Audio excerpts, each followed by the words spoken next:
इस वीडियो में हम आप ही के पूछे गए 10 सवालों की बात करेंगे। इसमें लगभग 13 सवाल होंगे वीडियो में, और सवाल पढ़ते हुए अगर वहाँ से कोई सवाल बनता है ज़रूरी सवाल, तो हम उसे भी इस वीडियो में डिस्कस कर लेंगे। तो सबसे पहला जो सवाल है वो है, 3 कॉलेज में से कौन सा कॉलेज मिलेगा। देखो, टू बी अलॉटेड आ रहा है लिखा हुआ, तो ये कॉलेज हमारे हाथ में नहीं है। ये कॉलेज यूनिवर्सिटी सेलेक्ट करके आपको देगी। आपने 3 कॉलेज भर दिए प्राइवेट फर्स्ट ईयर में, ए, बी और सी। इसमें से एक कॉलेज आपको अलॉट किया जाएगा। वो अलॉट किया जाएगा, आप रेगुलर उसे चेक करेंगे। जब कॉलेज अलॉट होने शुरू हो जाएंगे तब हम भी आपको मैसेज कर देंगे। बाकी कॉलेज में फ़ोन करने पे हमें पता चला कि 20 तारीख इसकी लास्ट डेट है, और 20 तारीख से पहले पहले कॉलेज अलॉट हो जाएंगे। तो जैसे ही पता चलेंगे, अभी कोई अपडेट नहीं कि कॉलेज अलॉट कब होंगे, वैसे जब भी होंगे हम आपको इन्फॉर्म कर देंगे। सब्जेक्ट में दिक्कत आ रही है, देखो न्यू और ओल्ड, हमने पिछले साल इसकी वीडियो बनाई थी जिसमें हमने डिटेल में बताया था। देखो क्या हुआ था, सीसीएस यूनिवर्सिटी ने अपनी वेबसाइट चेंज करी थी। तो चेंज करी थी तो उसमें उन्होंने पुराने सब्जेक्ट डिलीट नहीं करे थे। डिलीट पता नहीं क्यों नहीं करे, उन्हें डिलीट करने चाहिए थे। तो उन्होंने क्या करा, जो नए सब्जेक्ट ऐड करे उसके आगे न्यू लिख दिया उन्होंने। मान के चलो, आपने बीए का फॉर्म भरा, आपका दिखा रहा है 213 न्यू और 213 खाली, और सब्जेक्ट के कोड तो सेम है 213, लेकिन सब्जेक्ट चेंज है। तो जिस भाई ने 213 खाली सेलेक्ट किया है, तो उन्हें वो ध्यान दें, इसमें जो पेपर आपको मिलेगा 213 न्यू वाला पेपर आपको मिलेगा, और मॉडल पेपर अगर आप ढूंढने जाओगे तो भी 213 न्यू वाला ही मिलेगा, पुराना नहीं मिलने का। ठीक है। अभी इसमें आप अगर फीस जमा नहीं करी है और आपने कर दी, ये गलती से हो गया आपका, तो आप ccsu@helpinable.com पे बोल सकते हो सर को कि सर हमारा फॉर्म ये है, पीडीएफ आप भेज देना। वैसे पीडीएफ इसकी डाउनलोड नहीं होने का, आप स्क्रीनशॉट लेके भेजना कि सर ये चीज़ थी, ये दिक्कत हो गई, इसे सही कर दे। वहाँ से टिकट नंबर जनरेट होगा। टिकट नंबर जनरेट होने के बाद 1 या 2 दिन बाद वो आपको स्टेटस बता देंगे कि क्या आपको करना है, क्या नहीं करना है। ठीक है। तो सब्जेक्ट में न्यू ही ऐड करना, ओल्ड मत ऐड करना। ठीक है। तो जिसने ओल्ड कर दिया है और ईमेल का कोई रिस्पॉन्स नहीं आ रहा है, फीस वगैरह भी जमा हो गई, तो टेंशन की बात नहीं है। फिर भी एक बार मैं बोलूँगा कि कॉलेज से जानकारी ले लें। वैसे न्यू ऑटोमेटिक हो जाएगा वो, क्योंकि पिछले साल भी न्यू ऑटोमेटिक हो गया था, नया ही सब्जेक्ट उनके पास आया था। लेकिन फिर भी आप एक बार संतुष्टि के लिए कॉलेज जा सकते हो।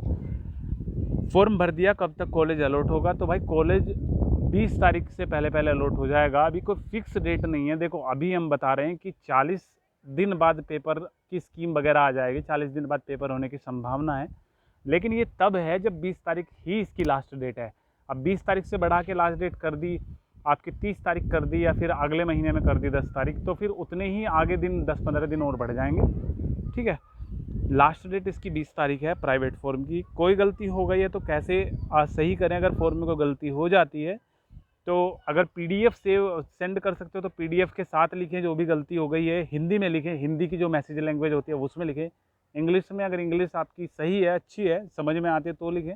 वैसे हिंदी ज़्यादा सही है, हिंदी बेटर है, क्योंकि कोई भी स्टाफ का उसे पढ़ के उसका रिप्लाई कर सकता है। तो हिंदी में लिखें ccsu@helpinable.com। प्राइवेट फॉर्म कॉलेज में जमा हो रहे हैं क्या? प्राइवेट फॉर्म कॉलेज में भाई जमा होने लग रहे हैं, साथ के साथ आप जमा कर सकते हो। ठीक है। तो कभी भी जमा कर सकते हो, और 20 तारीख फॉर्म की लास्ट डेट है। आप 22 तारीख तक इन्हें कॉलेज में जमा कर सकते हो, क्योंकि 20 तारीख को रात के 12 बजे तक फॉर्म ये भरे जाएंगे। तो ऐसा नहीं है कि 12 बजे कॉलेज में कोई जाएगा, तो फिर उस 2 दिन आराम से मिलेंगे जमा करने के। क्या इस बार भी कॉलेज वालों को 100 रुपये या 200 रुपये एक्स्ट्रा पे करने पड़ेंगे प्राइवेट फॉर्म जमा करते हुए? इसके बारे में हमने कॉलेज से बात करी है, तो कॉलेज वालों ने बताया कि कॉलेज अगर सरकारी है तो वो नहीं लेने के पैसे, अगर प्राइवेट है तो वो भाई अपनी सुविधा अनुसार जितने वो डिसाइड करते हैं सभी बच्चों से उतने पेमेंट लेंगे। 100 रुपये भी ले रहे हैं, 200 रुपये भी ले रहे हैं, 250 भी ले रहे हैं, 500 भी ले रहे हैं। तो जितने आपसे लेंगे, ऐसा नहीं किसी से कम किसी से ज़्यादा। बाकी आप देख लेना अपने हिसाब से। भाई कॉलेज में क्या क्या जमा होगा? भाई कॉलेज में फॉर्म के लिए बहुत सारे सवाल आते हैं। एग्ज़ामिनेशन फॉर्म हुआ, आपका स्कॉलरशिप का फॉर्म हुआ, आपका प्राइवेट का फॉर्म हुआ, और मैंने हर बार बस इतना बोला है कि फॉर्म को भरते हुए जो डॉक्यूमेंट यूज हुए हैं उनकी फ़ोटोकॉपी ले जाना। इनसे अलग कुछ नहीं लगता है, बस वही चीज़ होते हैं। मान के चलो कल को कोई दिक्कत आ जाती है तो वो ओरिजिनल डॉक्यूमेंट से उन्हें सही कर लेते हैं, इसलिए वो आपसे फ़ोटोकॉपी वगैरह मांगते हैं, नहीं तो सारा रिकॉर्ड होता है उनके पास। ठीक है। अब सेकंड ईयर हो, सेकंड ईयर में क्या लगता है आपका, मान के चलो आपने बीए सेकंड ईयर का फॉर्म भरा है, सेकंड ईयर में फर्स्ट ईयर की मार्कशीट लगी है जिसमें से आपके मैक्सिमम मार्क्स, ऑब्टेन मार्क्स। एक चीज़ और, जो भाई पूछ रहे हैं कि भाई मार्क्स वगैरह में क्या लिखना है, हमारी तो प्रमोटेड वाली है, तो इसके पिछली वीडियो में हमने क्लियर कर लिया था, जिन्होंने नहीं देखी उसमें दोबारा बता रहे हैं। जिनका रिजल्ट क्लियर नहीं है या फिर प्रमोटेड हैं उन्हें 1-1 लिखना है, ऑब्टेन मार्क्स में 1 और आपका मैक्सिमम मार्क्स में 1। इसका मतलब है कि आपका रिज़ल्ट अभी क्लियर नहीं है और रिज़ल्ट अपडेट होने में टाइम लगेगा, तो वो 1-1 लिख सकते हैं वहाँ पे, ठीक है।